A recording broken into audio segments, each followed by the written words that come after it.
Summer వచ్చేసింది. ఈ కాలంలో తీవ్రమైన వేడి పిల్లలపై బాగా ఎఫెక్ట్ చూపిస్తుంది. వారి ఆరోగ్యానికి ఛాలెంజ్ గా ఉంటుంది. అందుకే తల్లిదండ్రులు చాలా జాగ్రత్తగా ఉండాలి. ఎండ వేడికి ఇబ్బంది కలిగితే పిల్లల్లో కొన్ని సిగ్నల్స్ కనిపిస్తాయి. అప్పుడు తప్పనిసరిగా కొన్ని టిప్స్ ఫాలో కావాలి. చిన్నారులకు వేడితో సమస్యలు ఎదురు కాకుండా ముందస్తుగాను కొన్ని జాగ్రత్తలు తీసుకోవాలి. వేసవిలో పిల్లలకు ఎదురయ్యే ముఖ్యమైన ఇబ్బందులు ఏంటి? పేరెంట్ ఏం చేయాలో చూద్దాం.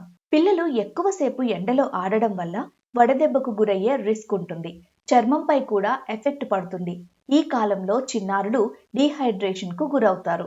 ఎండ వల్ల పిల్లలకు ఇబ్బంది ఎదురైనప్పుడు వారిలో నీరసం, కాళ్ళు చేతులు లాగడం, కళ్ళు తిరగడం, నోరు తరచూ ఎండిపోవడం సహా మరిన్ని లక్షణాలు కనిపిస్తాయి. పిల్లల్లో సమ్మర్లో ఎండలో చూసేటువంటి ముఖ్యంగా కొన్ని ఇబ్బందులు చూసుకున్నట్లయితే డిహైడ్రేషన్ ఒకటి, అంటే ఓవరాల్గా సిస్టమిక్గా మనం చూసుకున్నట్లయితే మెయిన్ ఇష్యూ డిహైడ్రేషన్. రెండవది స్కిన్కి సంబంధించినటువంటి విషయం. మూడవది ఎక్కువగా శీతల పానీయాలు, ఐస్ క్రీమ్స్ కానీ ఇట్లాంటివి తినాలనిపిస్తూ ఉంటుంది. పేరెంట్స్ మీద ప్రెషర్ కూడా పెడుతూ ఉంటారు. దానివల్ల బయట food, ice creams, cool drinks తీసుకున్నప్పుడు దానివల్ల కలిగేటువంటి ఇండైజెషన్ కానీ ఇన్ఫెక్షన్ వల్ల వచ్చే వాంతులు, విరోచనాలు, ఆల్రెడీ ఉన్న డిహైడ్రేషన్స్కి దీనివల్ల ఇంకా యాడ్ అవడము. అదే రకంగా heat exhaustion and heat stroke అని చెప్పుకుంటాం. అంటే ఎక్కువసేపు ఎండలో ఆడితే, ఎక్కువసేపు అని అంటే బాగా మంచి ఎండ టైం మనం 11 to 3 ఈ టైంలో అట్లీస్ట్ ఒక ½ అన్ అవర్ టు 1 అవర్ డైరెక్ట్గా సన్కి ఎక్స్పోజ్ అయినా కానీ పిల్లల్లో హీట్ ఎగ్జాషన్ అనేటువంటిది ఆరంభమయ్యే అవకాశం ఉంది. అంటే హీట్ ఎగ్జాషన్ అంటే dehydration level moderate to severe grade of dehydration అవుతుందన్నమాట. పిల్లల్లో జ్వరము, లైట్గా తలనొప్పి, అదే రకంగా కాళ్ళు చేతులు బాగా పీకుతున్నట్టుగా నొప్పి, ఒక రకమైనటువంటి నీరసం, ఈ సైన్స్ అన్నీ ఉంటే కనుక మనం హీట్ ఎగ్జాషన్ అంటాం. ఇదొక మోస్ట్ ఇంపార్టెంట్ ప్రాబ్లం. ఇంకోటి సన్ స్ట్రోక్. ఇదే కొంచెం సివియర్గా అయితే కనుక కొంచెం కాన్షియస్నెస్, బాగా డ్రౌజీ అయిపోవడము, ఒక్కొక్కసారి స్పృహ కోల్పోవడం అనేటువంటిది. Excess fever, high grade fever 104, 105 అట్లా హై గ్రేడ్ ఫీవర్ రావడము, వాంతులు, విరోచనాలు, బాడీ మీద సన్ బర్న్స్, ర్యాషెస్ లాంటివి రావడం, ఇట్లాంటివి సన్ స్ట్రోక్ అంటాం. సో ఓవరాల్గా మనం తీసుకున్నట్లయితే డిహైడ్రేషన్, అదే రకంగా హీట్ ఎగ్జాషన్, సన్ స్ట్రోక్, ఇవి మేజర్ ఇష్యూస్గా చెప్పుకోవచ్చు. మైనర్ ఇష్యూస్కి వచ్చేసరికి సన్ బర్న్స్, స్కిన్ డైరెక్ట్గా వేడికి ఎక్స్పోజ్ అవడం వల్ల కమిలిపోవడము లేదా దద్దుల్లాగా రావడము, సన్ బర్న్స్ లాంటివి రావడము. అవుట్ సైడ్ ఫుడ్, శీతల పానీయాలు, కూల్ డ్రింక్స్ కానీ ఐస్ క్రీమ్స్ తీసుకోవడం వల్ల ఇండైజెషన్, వాంతులు, విరోచనాలు సాధారణంగా జనరలీ మనం సమ్మర్లో పిల్లల్లో చూస్తూ ఉంటాం. పిల్లలను మధ్యాహ్నం ఎండకు బయటకు పంపకూడదని నిపుణులు చెబుతున్నారు. పిల్లలు తప్పనిసరిగా సరిపడా నీరు తాగేలా చూడాలి. ఈ విషయం గురించి వారికి గుర్తు చేస్తూ ఉండాలి.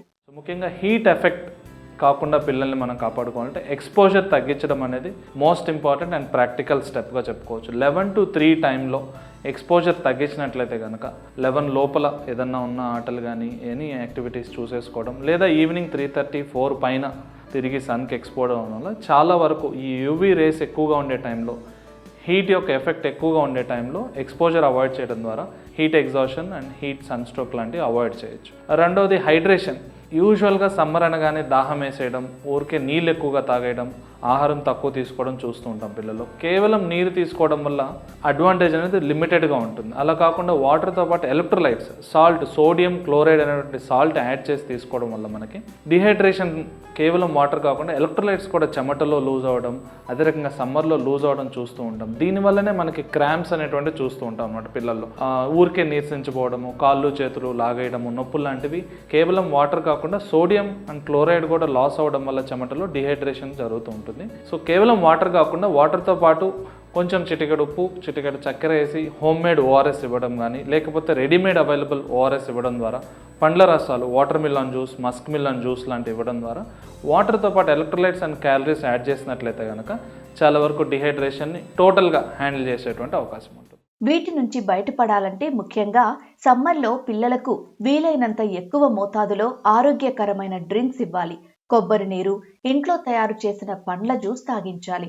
కీరదోస, పుచ్చకాయ లాంటి నీటి శాతం ఎక్కువగా ఉండే పండ్లు, కూరగాయలు రోజు తినిపించాలి. బయటకు వెళ్తే శరీరం వీలైనంత కవర్ అయ్యేలా పిల్లల దుస్తులు ఉండాలి. కాటన్ దుస్తులు ధరించడం ముఖ్యం. సో ఎండాకాలంలో పిల్లల్లో ఎదురయ్యేటువంటి చిన్న చిన్న ప్రాబ్లమ్స్ ఫేస్ చేస్తే కనుక parents, for example sunburns తీసుకోండి, ఎర్రగా కమిలిపోవడం లేదా బొబ్బల్లాగా వస్తే కనుక సన్ స్క్రీన్ అప్లై చేసుకోకుండా, లేకపోతే సెన్సిటివ్ స్కిన్ ఉన్న పిల్లల్లో అలా జరిగినప్పుడు వెంటనే కొంచెం నార్మల్ టెంపరేచర్ ఉన్న వాటర్, చల్లటి వాటర్ కాకుండా వెచ్చటి వాటర్ కాకుండా నార్మల్ టెంపరేచర్ ఉన్న వాటర్ ఫస్ట్ దాని మీద పోయడం వల్ల ఫర్దర్ డ్యామేజ్ అంటే ఇంకా చుట్టుపక్కల ఉండే స్కిన్ కమిలిపోవడము, దద్దులు ఇంకా ఎక్కువగా స్ప్రెడ్ కాకుండా రాకుండా ఉండడం అనేటువంటి జరుగుతుంది. సో నార్మల్ టెంపరేచర్ వాటర్ చేసి సన్నటి కాటన్ క్లాత్ ఏదైనా తీసుకొని స్కిన్ మీద అప్లై చేయడం ద్వారా సూదెన్ క్రీమ్, పారాఫిన్ లాంటి క్రీమ్స్ ఏదైనా అప్లై చేయడం, మాయిశ్చరైజింగ్ లోషన్, ఇంట్లో ఏదైనా మాయిశ్చరైజర్ లోషన్ ఉన్నా కానీ దాన్ని అప్లై చేయడం ద్వారా ఆ సన్ బర్న్ యొక్క ఎఫెక్ట్ ఇంకా స్ప్రెడ్ కాకుండా కూడా చాలా వరకు ఆగుతుంది. రెండవది హీట్ ఎగ్జాషన్, వేడి సన్ స్ట్రోక్ అంటే జస్ట్ బిఫోర్ స్టేజ్, నీరసము, జ్వరం రావడము, కాళ్ళు చేతులు నొప్పులు ఇట్లాంటి కంప్లైంట్స్ ఉన్నప్పుడు ముఖ్యంగా మనం హైడ్రేషన్ అనేటువంటిది మోస్ట్ ఇంపార్టెంట్. నిమ్మరసం లాంటిది, ఓఆర్ఎస్ లాంటిది, గ్లూకోజ్ వాటర్ లాంటివి పట్టించడం ఒకటి. సన్ స్ట్రోక్ కొంచెం సివియర్గా స్పృహ తప్పి పడిపోవడము, ఎక్కువగా జ్వరం రావడం 104, 106 వస్తే కనుక ఫస్ట్ ఆఫ్ ఆల్ ఇమీడియట్గా పాసిబుల్ అయితే నియర్ బై మెడికల్ ఫెసిలిటీకి తీసుకెళ్ళడం, లేని పక్షంలో అయితే వెంటనే వేడిలో నుంచి మొట్టమొదటిగా నీడలోకి తీసుకొచ్చేయడం, వీలైతే ఇంట్లో కనుక ఒక కూలింగ్ సోర్స్ కింద ఫ్యాన్ కానీ లేదా ఏసీ కానీ అవైలబిలిటీ ఉంటే ఫస్ట్ ఆ రూమ్లో ఉంచేసేసేయడము, బట్టలన్నిటినీ లూజ్ చేయటము, టైట్ షర్ట్స్ కానీ ఫుల్ హ్యాండ్స్ ఫుల్ ప్యాంట్స్ ఉంటే కనుక వాటిని రిమూవ్ చేసి లైట్ క్లాతింగ్ అప్లై చేయటం, ఏదైనా తువాల్ లాంటివి కట్టడము, బాడీని ఎక్స్పోజ్ చేయటము, అదే రకంగా స్పంజింగ్ చేయటము.